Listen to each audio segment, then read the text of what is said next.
Jargon says be patient, but I don't like waiting. If I don't blow soon, wait, they gon' be debating. Don't do it. Should she stay or should she go? I hate to see her leave, but it's on with the show. What we have is real, but if the wind blows, the one thing that's infinite is my flow. You can't divorce that, never had to force that. Got the city riding with me like my tracks on horseback. Whoa, but one time, that ain't gon' cut it. To really make noise, I need about 100. The experts say that takes a lot of funning. So I told Jay, let's get to running. Keep throwing tracks at me till the game is slapped. Happy Mayweather with the mic. Vocals been a tad jabby. Target is the faces of everyone who laughed at me. It's saying Hogwarts, but musically we have that on my family. I put that on my name. I will always be true to the game. I put that on everything. Everything, everything, everything, everything, everything. I put that on my mama. I put that on my wife. I put that on my firstborn baby in my life. I put that on everything. Everything, everything, everything, everything, everything. Voted the best local, my aim's been higher. Love my city, but I'd rather have an empire. We're on that highway, what we doing? Road tripping, like them frat boys, but the goal is different. You can be certain I am on my dollar dirt and trying to get this dream working till my present seems perfect. Yes, sir. I want it flawless when I wake. God made me in his image, so that's all I'm gonna take. I'm out here, homie, without fear on me. And promoting me's the first thing you can doubt spear on me. Bottoms up. Go ahead, spit a whole keg. Waterboard if you want, bet I won't beg. Yankee on my back, one-on-ones on my feet. Everything coming to me, except for defeat. So as I sever this beat, while spitting effortlessly, I take you out of this world, call it my clever retreat. I put that on my family, I put that on my name. I will always be true to the game. I put that on everything, everything, everything, everything, everything, everything. I put that on my mama, I put that on my wife. I put that on my firstborn baby in my life. I put that on everything, everything, everything, everything, everything, everything. We got our wings out, the team's coming up. I never worry about who's running up, or have I done enough? Cause if the sun is up, I make noise. Me and my boys run them up, running through towns like a handful of twisters. For each mile I want a fan with a fist up. Plans to resist us, fail miserably. We don't make movies, we make history. And literally, it's being written right now. Got love for Virginia, but I'm glad I left town. Went from living with my mom like a peasant in the basement to being in charge as the president of basic. Look, bruh, I'm always on my job, like these MPs at an overseas farm. That's slacking for the mother guys. I'm infinite, I work till I'm immortalized. I put that on my name. I will always be true to the game. I put that on everything, everything, everything, everything, everything, everything. I put that on my mama. I put that on my wife. I put that on my firstborn baby in my life. I put that on everything, everything, everything, everything, everything, everything. I put that on my family. I put that on my name. I will always be true to the game. I put that on everything, everything, everything, everything, everything, everything. I put that on my mama. I put that on my wife. I put that on my firstborn baby in my life. I put that on everything, everything, everything, everything, everything, everything.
Hello, everybody. It's Wednesday night at 8 p.m. This is Brian Powers, and this is New Jersey Revolution Radio Live. My banner just fell down in the background. There's tape in the back of my car that you can go get. My show assistant is right here.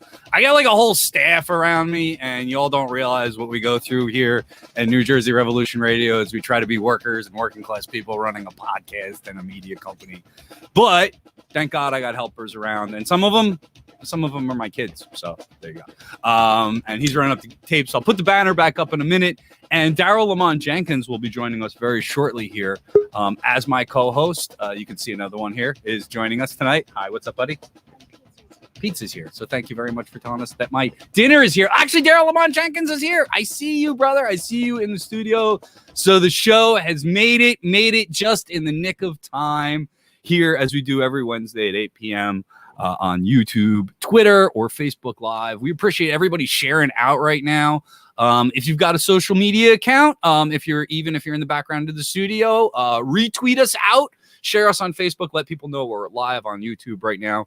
We appreciate the comments from our studio audience, and I hope to have some good discussion and some fun discussion as well. Some really serious discussion about the U.S. Postal Service, which has been in the news a lot lately, and it made me think of a comrade. And every time I see something on the news, and something I see, as I look to what we're going to talk about in the show coming up, it always brings back memories of all the activists I've ran into in the past, and I never really fail to find somebody awesome that I've bumped into. And Nora Taggart, who's worked with unions, grassroots activist groups, and herself is a postal worker who drives a forklift truck. I can't wait to have a discussion with her about what's going on in the postal workers, kind of world these days.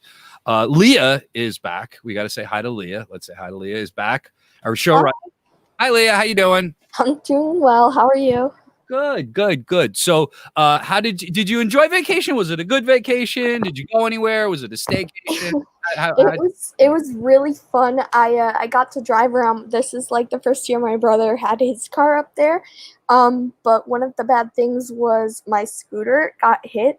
My wheelchair got hit by a car, so it's out of commission. Besides that, it was a great vacation. Were you in it when it got hit? No, luckily I was in the car. We had gone back because we forgot it, and then as we were backing in, it just happened, and it was awful. Well, I'm glad you're safe. Scooters and those things can be repaired as long as you are okay. I'm glad. Yes, that's what we've been saying. Like, everyone was kind of getting down about it, and I was saying, guys, property can be replaced. No one got hurt. That's what's important. I'm glad that you're back. And as some of you know, Leah comes here every week, writes for the show, works in the background, does a little bit of media and marketing work for us. And I really do appreciate it. Your donations, which you can make at njrevolutionradio.com, go to supporting her and her labor and her work. I mean, she works very hard and she does it mostly out of love, but also because she's a young woman who needs to be a part of this movement going forward. So your donations support her and her work. So thanks a lot, Leah. I'm glad to have you back. I'm looking forward to the next couple of weeks of show. Thank you. Thank you. All right. So let's now bring in. So we got Leah. You gotta remove her. I gotta click the right buttons. I feel rusty. I don't know why I feel rusty, but I do feel rusty. These shows, I've been doing a lot of work during the week. So I feel a little rusty clicking the buttons and switching into podcast producer mode. How are you, Daryl Lamont Jenkins? Yeah, what's up?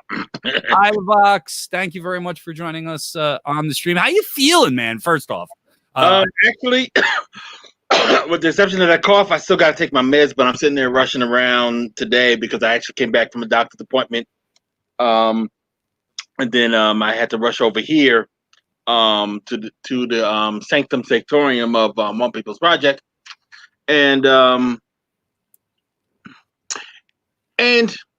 I'm doing all right. I mean, basically, I had a little bit of a scare, as some folks might know. I mean, I wasn't.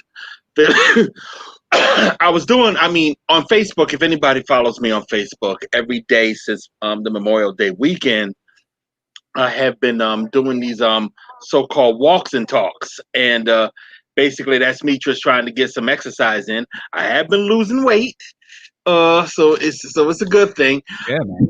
But at some point, I felt that I might have been losing my life. So I wanted to go to the doctor's office, go to the ER because I started feeling a little queasy during one of the walks because I live streamed. And I figured, yeah, let me go check and see and make sure that everything is okay. Now, see, the fact is I haven't been on my meds for about a year and a half, my blood pressure meds. Were you supposed to be off your meds for a year and a half, or you just like the most? No, I'm not supposed to be off my meds for a year and a half, but I also didn't have any insurance for that year and a half either. So my issue, so I knew what was going to happen as soon as I walked into that ER. They saw that blood pressure go up, and I was staying. So they checked me out, make sure everything was okay. I have no clogged arteries or anything like that, and I was out of the hospital by I went in on Sunday the 9th, and I got out on the 11th. And it was funny because it's like the following week was like my 4th anniversary of when I had the surgery for the prostate cancer. So yeah, it's like 2020 is mirroring 2016 in so many ways that I'm really scared about November. So I think we'll get into a little bit of that discussion and what we're looking forward to in November. Yeah, I'm sitting here. I got the TV on over here. They're looking at the Republican convention. I'm keeping an eye on the Republican convention, I should say. And I have to apologize because in about a minute I got to go grab a bottle of water because that's to deal with my cough. But I want to keep an eye out on who shows up, who's going to be talking, and what are they going to be saying. Obviously, while we're doing the show, I'm not able to hear, and my closed caption is not working. So I'm happy. It never does. Go get your bottle of water while I rant on a little bit about the DNC and the RNC, because I know we're going to focus on the RNC and like the behind the scenes and the supremacist work. But I made a commitment in life to not pay attention to bourgeois politics as much in life. I don't care about it as much. I find it to have little relevance to my own personal life and little relevance to workers' lives in general. I'd much prefer to work with comrades who are poor. I find I have much better discussions with drug addicts and homeless people than I do with politicians. And so, I've kind of taken this very grassroots approach, and you yourself do mostly grassroots work. Your work is really not electoral. But behind these, and why I have that attitude is because behind these facades of democracy, we have real, both good and bad activity, right? I think we have people trying to influence the system for positive reasons, but we also have people influence the system for negative reasons. And you focused your work a little bit, I guess, on the pretty, the violent and racist elements that kind of seep below the surface here, Well, I think I do with the most extreme because you don't necessarily have to be violent to be destructive, and that's one of the reasons why I monitor, mainstream politics. Mainstream politics is basically like the canary in the coal mine for me. I think that a lot of what we do is all indicative of what we do in these streets. Is what we do in our day to day when we go to work, when we go to school, and all that. It's those folks that are gonna push the needle forward.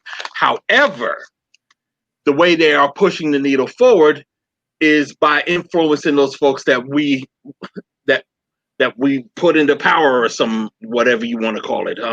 I think it's important to follow what it is they're doing and how it is they're doing things, so we know what we need to do to make sure that if they're doing right, let it go. If they're doing wrong, don't. Like right now, one of the issues that we have going forward, and I brought this up when I was on MSNBC this Saturday, the fact that this QAnon, you know what, ladies and gentlemen, if you guys are going to talk about QAnon, say it for what it is. QAnon is Jewish blood libel. Basically, that's what QAnon is. What is that? Get it for those of us in our audience, because I've heard of QAnon and I know you talk about them quite a bit. Give me honestly, I don't think I've delved too far into what QAnon is enough. Just expound on that for a minute for us. Okay, basically what it is this thing that just came up out of nowhere as of recent years. I mean, we've been so used to the conspiracy theories that we have seen with Alex Jones and with other various knuckleheads on the internet for the past, I don't know, past 10, 20 years. The sad thing about it is that back in the day, they had a little bit more relevance because they had their people in place, but they lost their people and folks are seeing them for who they are. QAnon is the extreme of conspiracy theories. They have this idea, they have this game that there's supposed to be a cabal of Satan-worshipping pedophiles. They're running an international child sex trafficking ring that is plotting against Donald Trump. Are they the pizza shop people? It comes sort of out of that. Sorry, I'm just sitting down for my dinner here. The demon dinner. Yes. You're eating pedophile pizza. Pizza. Yeah, right here in New Jersey. Best pizza in the world for those of you watching on live. I can't eat that, by the way. I can't have any because one of the things that my doctor told me, told me 3 things I can't eat. No caffeine, no tomato, and no chocolate. Now that's rough because I'm already chocolate, so it's gonna be tough to try to stay true to that. But I'm gonna do that. I was out working on a roof all day and I didn't get a chance to eat, so I'm gonna eat during the show, which I do quite frequently if you're watching on the live stream. But if you're on the podcast, you'll never know it because I have amazing co-hosts that fill the gaps. While I stuff my. Well, let me finish the QAnon thing though. Let me make sure everybody understands what it is. So you got the you got this crew that is run that is supposed to be this anonymous dude that's in high ends of government. And he calls himself Q, and it's unfortunate that he calls himself Q because the only time I think of somebody named Q, I'm thinking James Bond. Now they're messing that up for me. So this guy's supposed to have access to classified information that says that Trump is fighting this global child sex trafficking ring of Satan worshiping pedophiles, who is trying to stop Donald Trump. And here's the thing: number one. We don't need a plot to take down Donald Trump. We're going to take down Donald Trump. I mean, no one likes him except a bunch of assholes. Let's just be real. And they really just got lucky the last time around. And this time that I don't think they're going to be as lucky because regardless of how you might feel about Biden or Harris, they're better candidates than Clinton. They are. Biden knows how to play this game. He's been in it for too long. I'm not talking about endorsing him. I'm not talking about liking him. I'm just talking about how it is. And he's not going to lose Pennsylvania. I mean, this is one of the reasons why I follow mainstream politics, because you got to figure out what the climate is that you're going to be working in. I don't know. I have no faith in numbers after the last election. I have no faith in predictions. Because neither do I. I'm just going by the conventional wisdom. Yeah. Just going by strictly the conventional wisdom. As we know from 4 years ago. Hey, as we know from 4 years ago. Listen, conventional wisdom would dictate there's no fucking way we would make a mentally ill game show host the most powerful man on the face of the earth. Yes, true, but it happened. But it happened. Yes, you do have to recognize that. Thing is, that doesn't mean it's going to happen again. Now, it could, and we just have to be prepared for it. And the reason why, and one of the things that we have to be prepared for is that these clowns that call themselves QAnon talking about how these Satan worshiping pedophiles are supposed to be eating children. I mean, that's one of the things that comes up. And when you start talking about the whole eating children stuff, then you start recognizing a few things from the blood libel stuff that they said about Jews back in the day. I mean, that's when you start saying, oh, what do we have here? And now they got, and basically what, for those who don't know what the blood libel is, that's basically accusing Jews of murdering Christian children in order to use their blood as part of religious rituals. They say that about the folks that are supposed to be in the Satan-worshiping cabal of pedophiles. That is some crazy stuff. Now, so let's get back to the RNC, though. So now I think on most years, right, and even leading up to this, man, we have plans you would be there. We would have people there. Oh man, there would be people, you know, on the convention floor getting back to us and letting us know what's going on. But here in the year of COVID, like, it fucked up everything else in life. It fucked up our plans to monitor this convention and kind of keep an eye on the activity. But you're still able to look online, right? And we're still able to. Yeah, we're still able to look online. We can even. I mean, I was hoping that at some point we was going to be able to arrange things so we can have it streaming. Basically, we was going to have an ongoing podcast that was going to take place during both conventions. This country is still going to be fucked up. We're going to have people on the ground during the demos, which would have been insane considering what's been going on in the past couple of months. Right. And instead, we're sitting here watching it on TV just like everybody else. Hey, you know what, man? This country's still going to be fucked up in 4 years. You and I will get. It depends on us. You will. It does depend on us. Hopefully, it'll be less fucked up. You know, I mean, I hate to say that. I mean, you know me. I am ever the optimist. I would always, and the reason why I'm always the optimist is because it really does. It really does depend on what it is we do as a people, what it is we do as a society. I'm not going to say it's fucked up. You know why I'm not going to say it's fucked up? Because there's a whole bunch of people out there right now in those streets trying to unfuck everything. That's true. And the fact of the matter is, they're going to put their time in. They're going to put in work. I think we need to start valuing their work. I mean, I haven't been out there as much as I wanted to over the past couple of months, simply because I've been so caught up with one thing or another. I haven't been well. And you know, I mean, it's frustrating that I haven't been out there. I want to try to go to DC this weekend, but it might rain. We might have to deal with the remnants of Hurricane Laura. Yeah, I appreciate your defense of the activist community and the positive work going on. It's duly noted. I mean, but I wouldn't. I mean, look, your work carries over even when you're sick, man. I mean, you know, your exposure of these groups and your education, man. It's always there. You can take some time off and get healthy, man. Nah, DLJ don't take time off. See, this is all DLJ does. What am I going to do when I take time off? Play Candy Crush all day? You know, Candy Crush might not be a bad thing for us every once in a while. I do my Candy Crush. But I'm glad to have you back in action, man. I'm glad to have you co-hosting the show with us. I gotta do, you know, I gotta ask. So, what do you see like from these communities online, as far as online activity? So, from a white power, if I'm a dumbass and I'm in these white power groups, I've seen like the Klan endorse Donald Trump.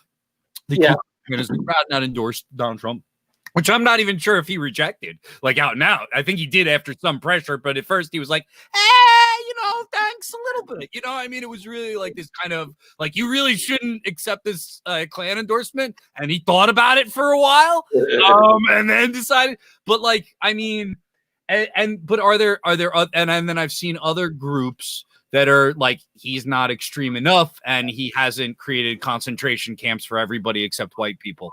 What do you think, like, how dangerous is the elements of like the even more extreme than Donald Trump? Let's say the people that don't think Donald Trump is right enough. But that was the other thing I said when I was on TV the other day. I say, hey, look, I mean, regardless of what happens in November, we still have to deal with his crowd. We still have to deal with his people, and his people are out there killing people. We just dealt with this guy. We have to deal with not only the guy that killed 2 people in Kenosha, Wisconsin, last night, but also, and he had the audacity to go home. He was so comfortable. He had the audacity to go home. But we also have to deal with the fact, to that point, that there's been a series of other murders, other people getting killed in various parts of the country or attacked in various parts of the country, with the police just looking at the people doing it and just going, "C'est la vie." And I'm like, no, you cannot do that. I mean, we cannot allow that. And I was talking with an attorney before I came on. Now, look, we don't rely on the police for obvious reasons.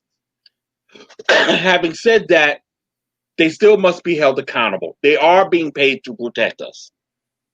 And if they're not doing that, well, that kind of validates everything that we're saying. And when people are getting killed by vigilantes and by pseudo patriots and stuff like that, and the police just look the other way or augment them, then we definitely have to make note of that. And that's what's been going on over the past couple of months. That's what we've been seeing. Now, I was talking with an attorney, and he said that, look, it's tough to try to convince a court to compel police to do things in situations that they are saying is dangerous. You don't want to do that as a rule. So it'll be hard to deal with things that way. That's why the police constantly get away with not doing things when you think that they otherwise should be. So our next approach to things is we got to start protecting ourselves. We got to start dealing with things ourselves. The Proud Boys didn't get stopped by the police in Kalamazoo or in Portland. They got stopped by us. They were told to leave by us. You mentioned Kenosha and Wisconsin, and this young man, Jacob Blake, whose children saw him shot in the back by police. I've seen it. Disturbing. I don't even think he was involved in the conflict. He was apparently there trying to, solve a conflict, and then wound up getting involved in this. And again, we're seeing uprisings. We're seeing the Department of Corrections buildings got torched. I gotta be honest with you. It doesn't really bother me a lot. No human life was lost apparently in that. And so I don't consider that violence. I'm not really opposed to burning down facilities the corrections departments run. But, certainly it's disturbing seeing people that angry, right? People that are that hell-bent on destruction of anything because they're that angry in a community. It doesn't happen with one. Unfortunately, to say that this man's life and what this man's children witnessed, this man, Jacob Blake, isn't a traumatic experience for everybody who is involved. But things like this, uprisings and destruction of things like this, don't really happen because of one incident. They don't happen. No. And what I guess, what I got to ask you is, as one of the people that have pioneered this, Antifa and your activities here in the United States, when you see people blaming us and people using black bloc, and I saw a particular video on Facebook of people smashing up cars, and they were, of course, pointing to the organization whose flag you have right behind you there, anti-fascist organizations as being responsible. Yeah, I mean, and we are, as anti-fascists, being held responsible for some of this destruction and loss of course. Hey, what do you have to say about that? One, do you have any evidence that these are people associated with our activities? Well, my feeling is you want to make it like water off a duck, to be honest, because this is what they do, and I think I brought it up to you before. I mean, you basically have a right wing that will demonize anybody going after them, and you have a liberal circle that actually promotes it too. I mean, it's like they get their talking points from Fox News their damn selves, because while Fox News will call us terrorists or whatever, you have the liberal circle sitting there going, well, you guys are a little harsh, or some nonsense like that. I mean, they do it. They always wait. They never say anything until we start making moves. You don't see them talking much about what the violent right is doing right now. You don't see them complaining about the shootings, with the exception of this one in Kenosha, or the attacks from the Proud Boys. But I guarantee, if one of us killed one of them in self-defense, you'll start hearing the liberals start screaming and hollering about it. All this needs to stop. It needs to stop now, before there is more loss of life. That's what people are in the streets, because there is lost life at the hands of those that are supposed to protect us. It needs to stop now. And that's why, to the point somebody mentions in the comments, why the NBA is on strike right now, why the NBA is boycotting today. So, I mean, there was supposed to be a number of games today, First ones to give it up is the Milwaukee Bucks, Milwaukee, Wisconsin.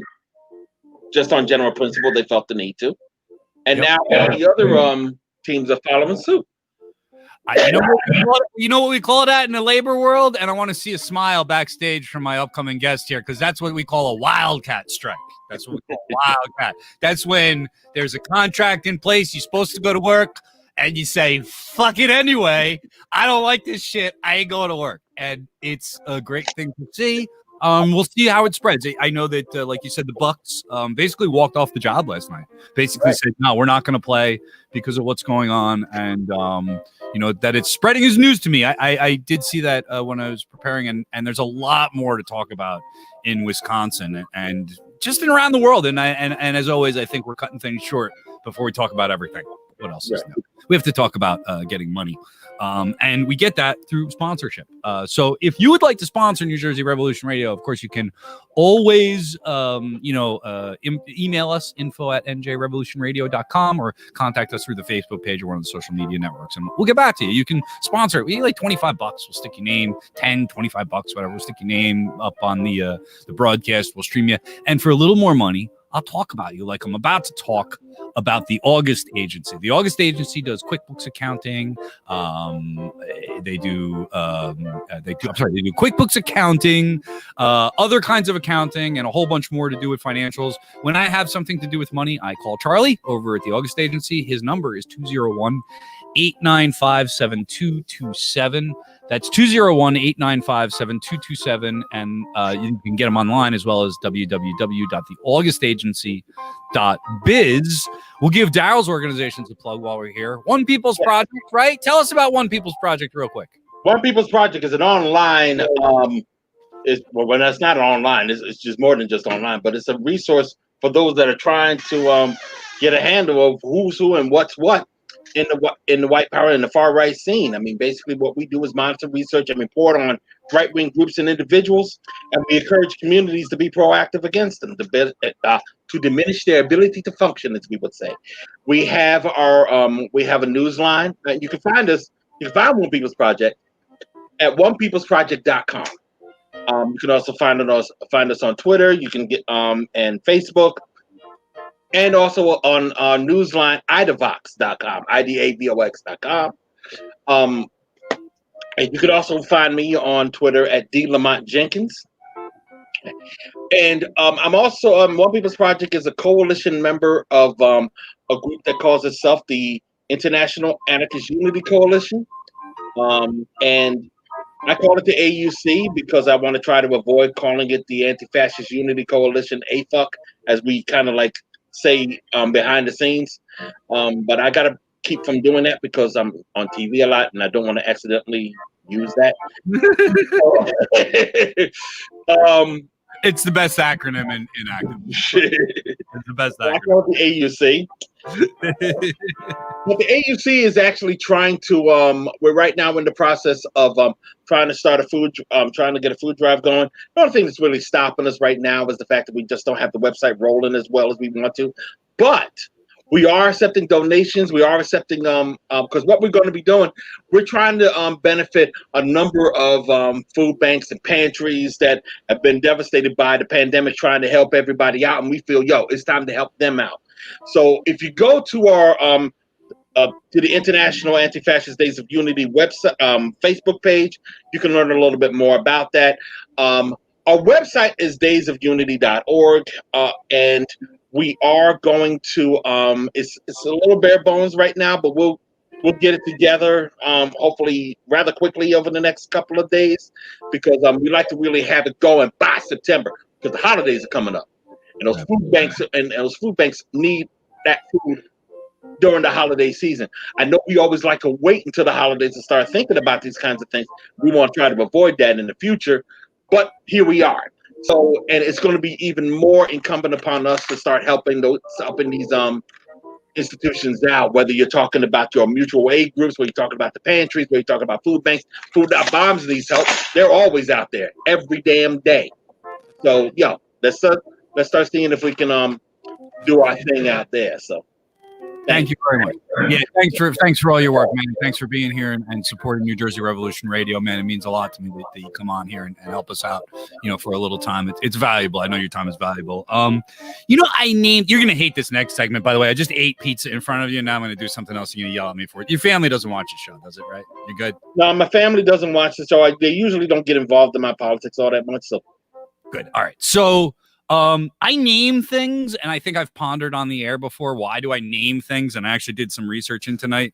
There's three reasons. There's three psychological reasons why people name things. One, it has to be a non-human thing that has a face, and the thing we're naming tonight does not have a face. As you can see, this doesn't look like a human being. So that's not why I name things. It also could be because we want to explain its unpredictable behavior. I can predict what happens when I use this thing very, very well. All right. Or the other thing, the last thing is we want to be friends with it.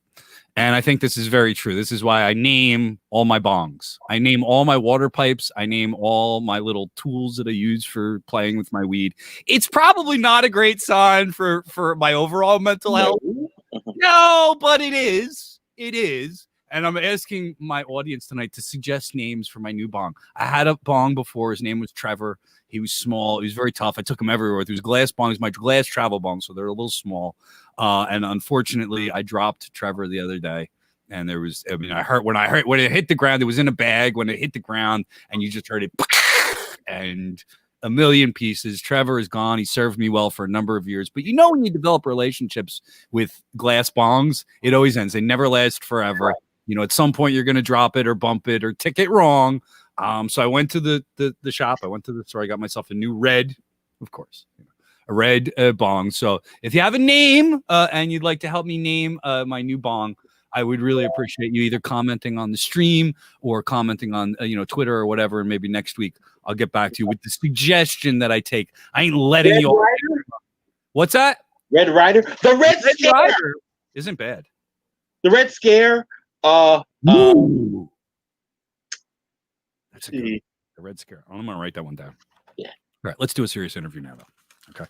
So I'm going to talk a little bit with Nora Taggart, and Daryl is, of course, going to jump in because, something really important happening out there that's been in the news a lot lately. And as I said, I thought back to activists that I've met and spoken with in the past.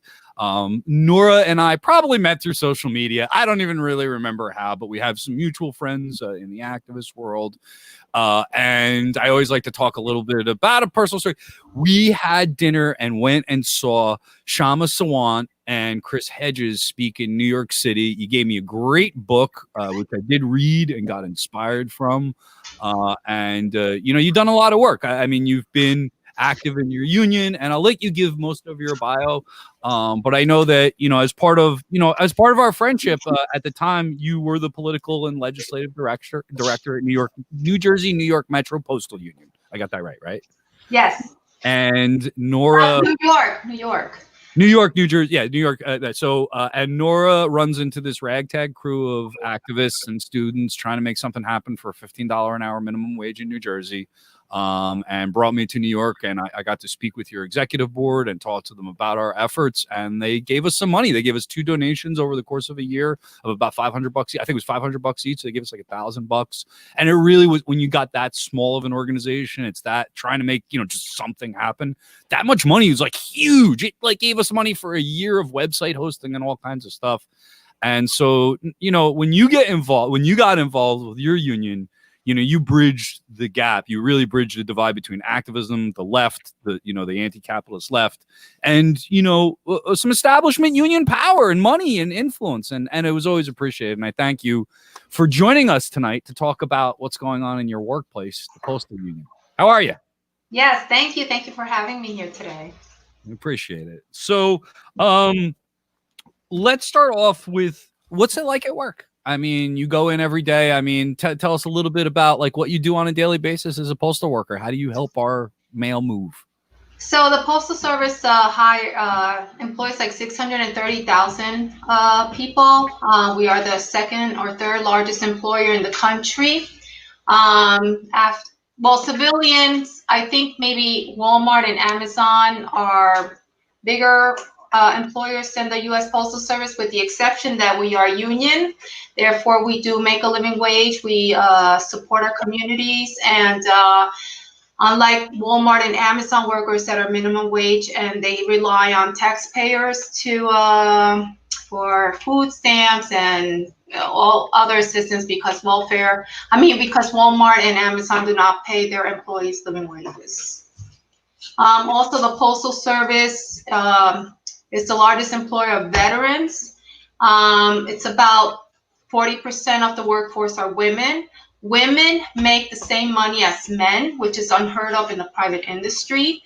And we are a very diverse workforce. I think it's like 39% people of color. And it's an awesome place to work. And we provide a great service for the country, so it's amazing.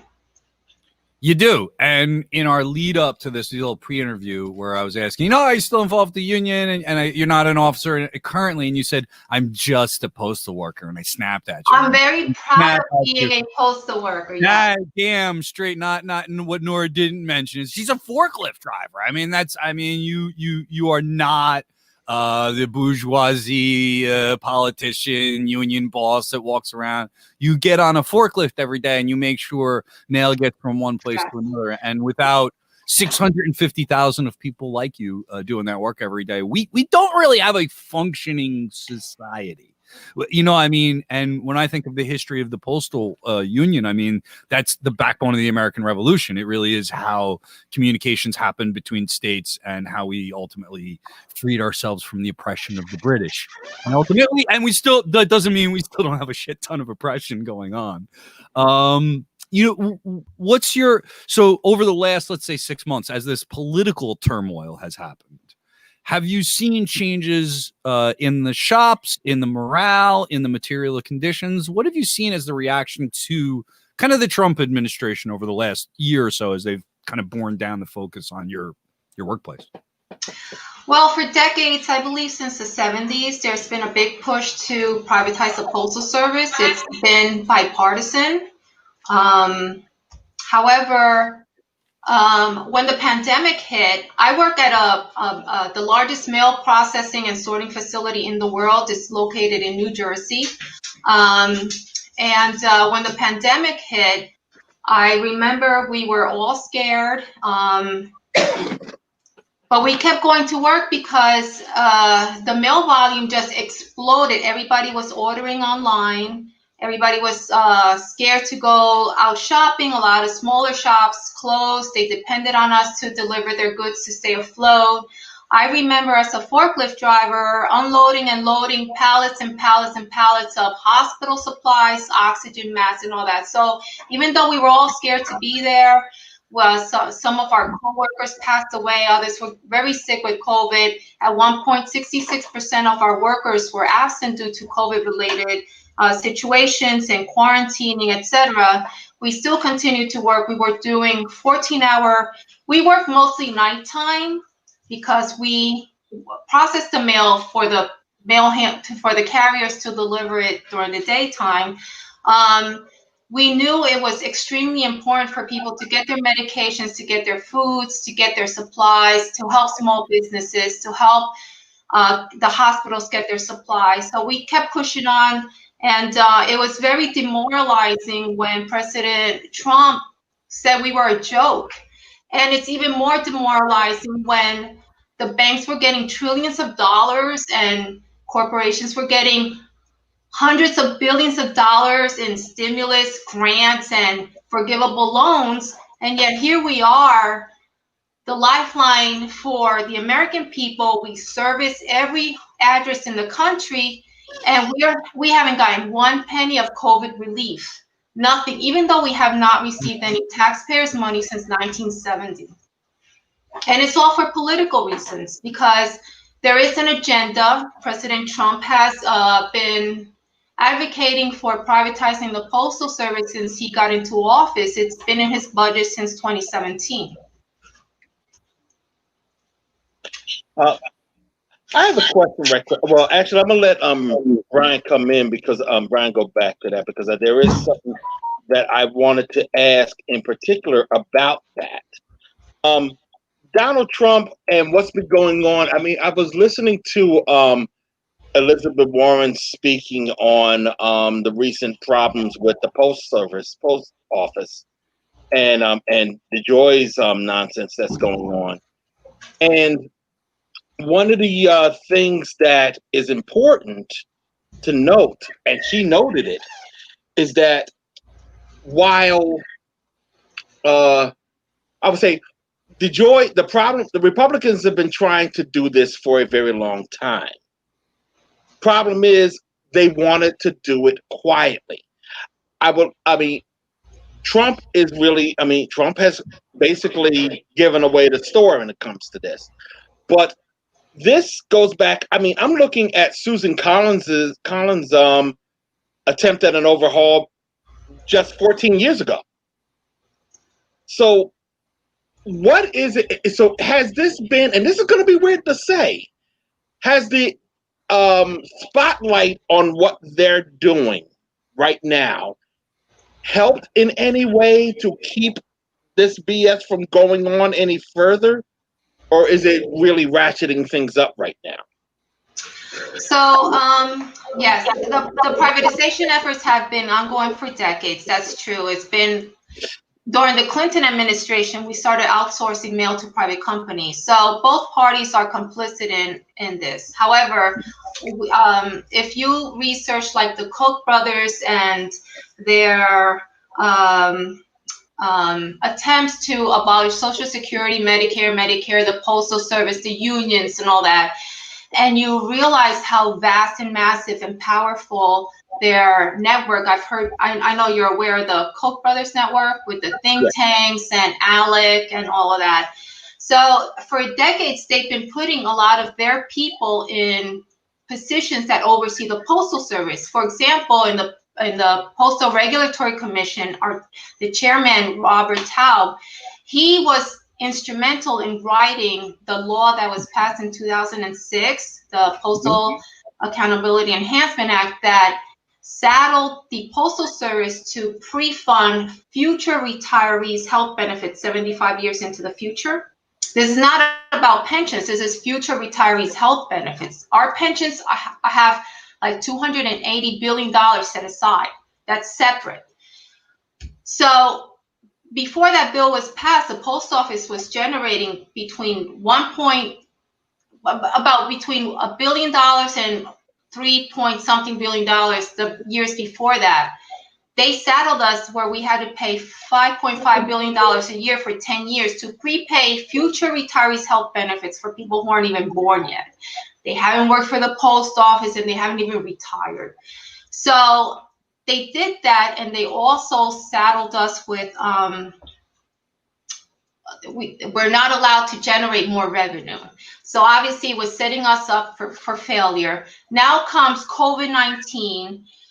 We have all these people out of work. So most of us that were able to continue to work, we're working a lot of overtime, which has increased a lot of costs to the agency. It seems like all the planets have aligned. You have a president, people in the USPS Board of Governors, people in the Postal Regulatory Commission. You have a Republican-controlled Senate. They're all for privatizing the Postal Service, and we have a big battle ahead of us, not just to save the Postal Service because of the elections, but to save the Postal Service for generations to come. Correct. And that's going. No, go ahead, man. No, that was what I was going to say, is that has we've always talked about how the Postal Service was on life support right now. They've always said it's because of email and things like that, but the truth of the matter is, I use Postal Service all the time. I use it to deliver packages, to get packages sent. I use it to send letters. Sometimes you need hard copy with some of the work that a person does. Oy. As a matter of fact, the post office supports $1 trillion industry. We handle half the world's mail, not just the United States. We deliver to every rural home in America. And if we didn't exist, even FedEx and UPS cannot do their business without us. We deliver 30% of their packages for them, because if it's not profitable for them to deliver, they will not deliver. The mission of the Postal Service, actually the Postal Service was created because back then when this country was founded, in order for there to be a democracy, people had to be informed, the citizen, and we used to subsidize the newspaper. The mission of the Postal Service is to provide reliable, prompt, universal mail service to every address in the country. It's essential. If the post office stops running, the whole economy stops.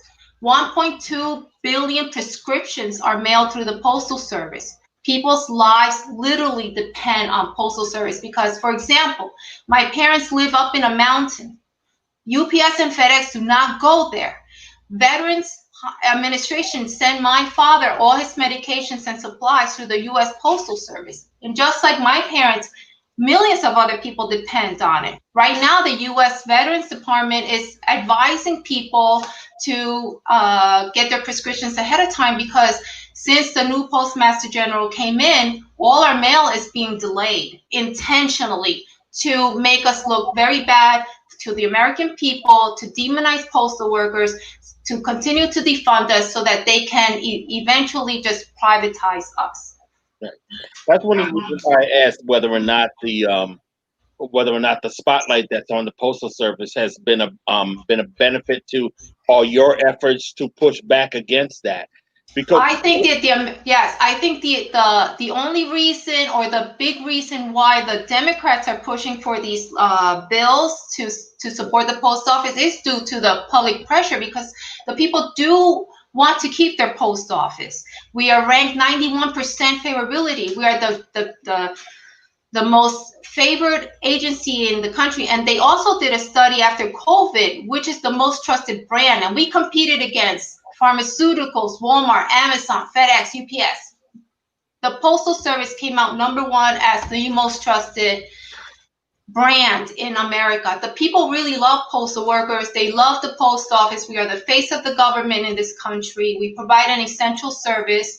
And it would be a shame that this administration would use the coronavirus pandemic to destroy us. And the fact that they're trying to raise rates during a pandemic when millions of people lost their jobs, they depend on us for so much. People that cannot leave their homes are depending on us to deliver their medicines, their foods, their goods. Small businesses are dependent on us because they can't open their stores to deliver their goods and stay afloat. It's really shocking that this administration is taking this crisis to pursue an ideological and political motive.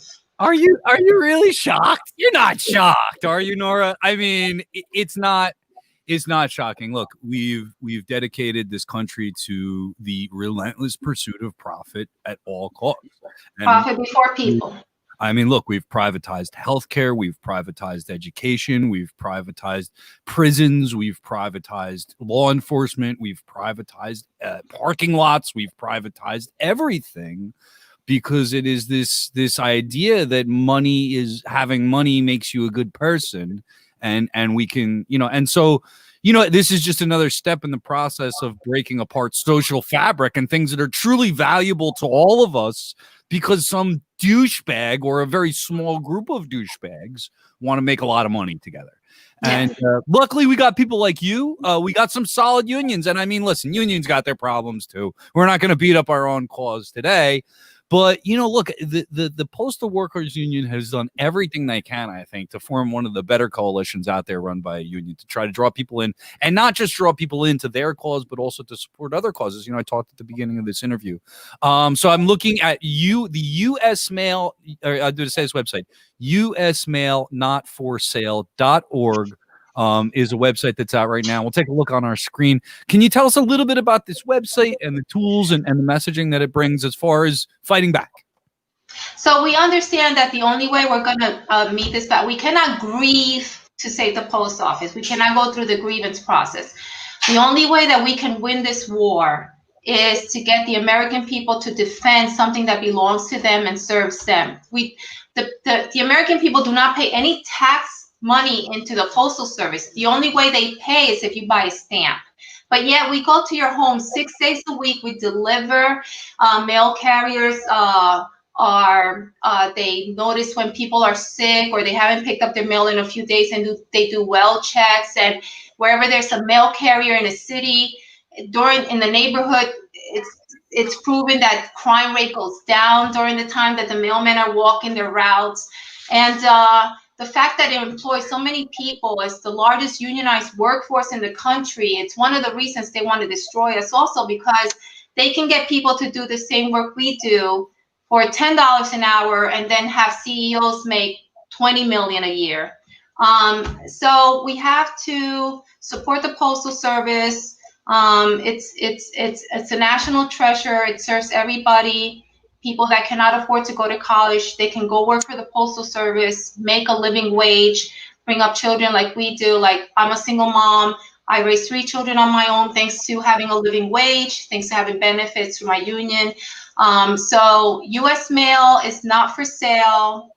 Our website, and we're asking the people to contact their senators, because right now, even though the House passed a bill to provide $25 billion for COVID relief funds for the Postal Service, just like all the other corporations, even foreign corporations got bailout money from the COVID relief. Right. We don't understand why the post office cannot get 1 penny, even though, and let me say something, that pre-funding money that the post office has been paying into, $5.5 billion a year, we've already put $50 billion towards people that haven't even been born yet. It's in the Treasury, and the U.S. Treasury uses that as a cash cow. We're not a leech of the system. We support the U.S. Treasury, but when it comes push to shove, they have not given us a penny. But FedEx and UPS have been getting millions of dollars in grants and COVID relief money. Just like Social Security and other funds are using it as a slush fund. I hate to run out of time, but Daryl, do you have last question or last comment before we say goodbye? Yes, I do. I want to ask.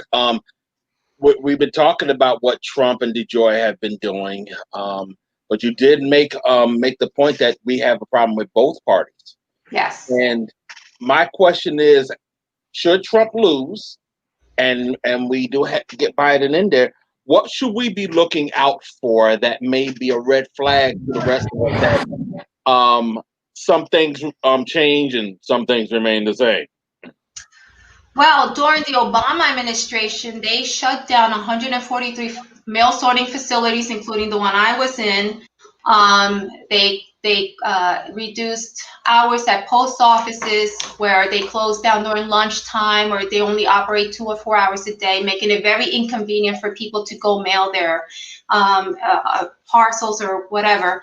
And so Biden was part of the Obama administration. So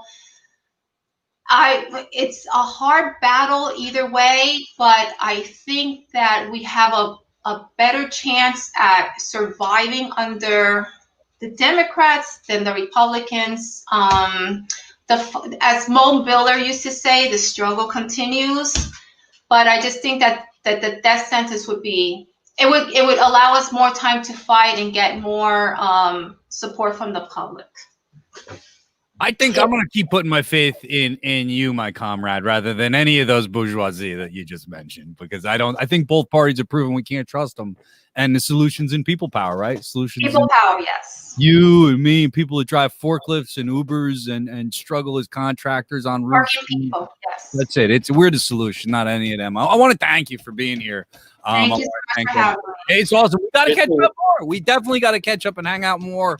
I'd be excited to see you get back involved in the New Jersey scene, because you really are a force. You really got a great attitude towards everything that we do here as activists and as leaders. So check her out. If you see her at a protest, make sure you thank her for all her hard work for not just the Postal Service, but for activists. We support, our union is very active socially. We support Black Lives Matter. We support a lot of other, so we're very involved in social issues.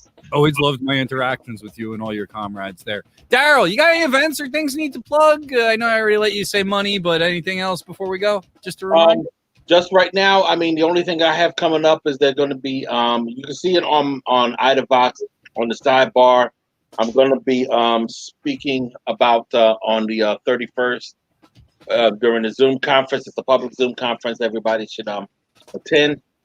I'm going to be talking in particular about fashions of color.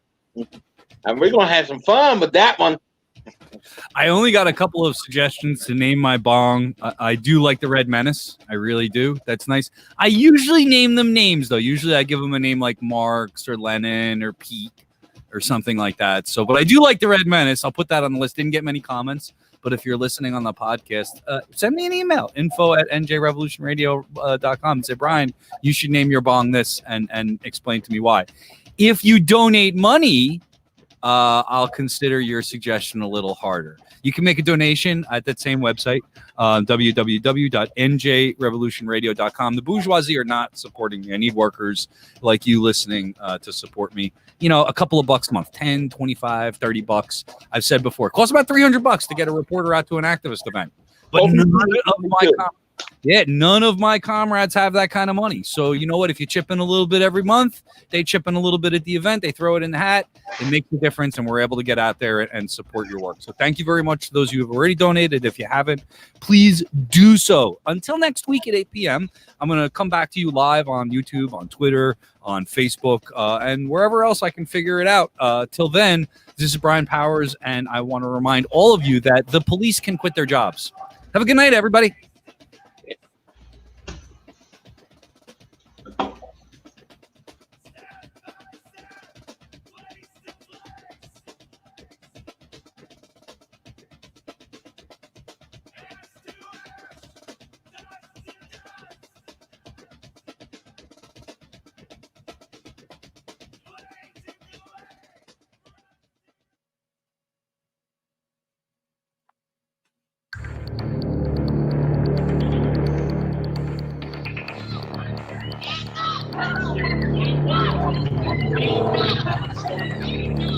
Okay.